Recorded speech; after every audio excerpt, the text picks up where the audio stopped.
সিজারের সময় যে সিজারে ইনজেকশন দেওয়া হয় তা নিয়ে আমি একটা ভিডিও বানিয়েছিলাম। সেই ভিডিওতে অনেক ভালোবাসা পেয়েছি এবং অনেকেই অনেক প্রশ্ন করেছে। তো কিছু প্রশ্নের উত্তর আমি আজকে দেব। তার মধ্যে একটি প্রশ্ন হলো যে আমি ওটিতে কতক্ষণ ছিলাম। হ্যাঁ, ওটিতে কতক্ষণ থাকা হয় সেটা নির্ভর করা হয় সাধারণত পেশেন্টের কন্ডিশনের উপর। আমি কতক্ষণ ছিলাম সেটাই বলছি। আমি ছিলাম, আমাকে নিয়ে যাওয়া হয়েছিল 10টার দিকে। তারপর আমার ওখানে কিছুক্ষণ রাখা হলো। তারপর ওখান থেকে আমার পুরো ওটি রুমে নিয়ে গেল এবং সেখানে আমার 11টা 24 মিনিট আমার মেয়ে হয়, আর 11টা 24 মিনিট 39 সেকেন্ডে আমার ছেলে হয়।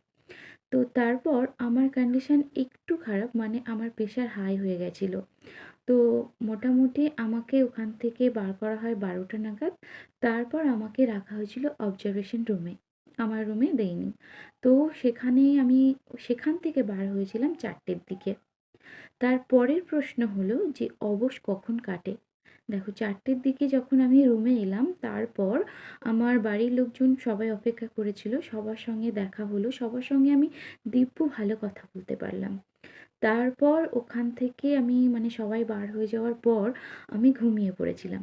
ঘুমিয়ে পড়ার বেশ মানে আমার রাত 2টোর দিকে ঘুম ভাঙে। আমি ওই সন্ধ্যায় তো কিছু দেওয়া হয় না, সেলাইন-টেলাইন ওইভাবে দিয়ে আমার ওইভাবে ওখানেই ছিলাম রুমের মধ্যেই। আমি ওইভাবে ঘুমিয়ে যাওয়ার পর রাত 2টো 3টের দিকে আমার ঘুম ভাঙে। তো তখন আমি দেখলাম যে আমার পাটা নাড়াতে পারছি এবং ব্যথাটা আমি অনুভব করতে পারছি। তারপর সকাল থেকে ব্যথাটা শুরু হয়ে যায়। তারপর প্রশ্ন হলো যে ব্যথাটা কি খুব হয়? হ্যাঁ, ব্যথাটা একটু মানে যখন তোমার অবশটা কেটে যায় একটু ব্যথাটা হয়। তবে হ্যাঁ, আমরা মেয়েরা মা হতে এসেছি, তো আমাদের একটু ব্যথাটা তো সহ্য করতেই হবে।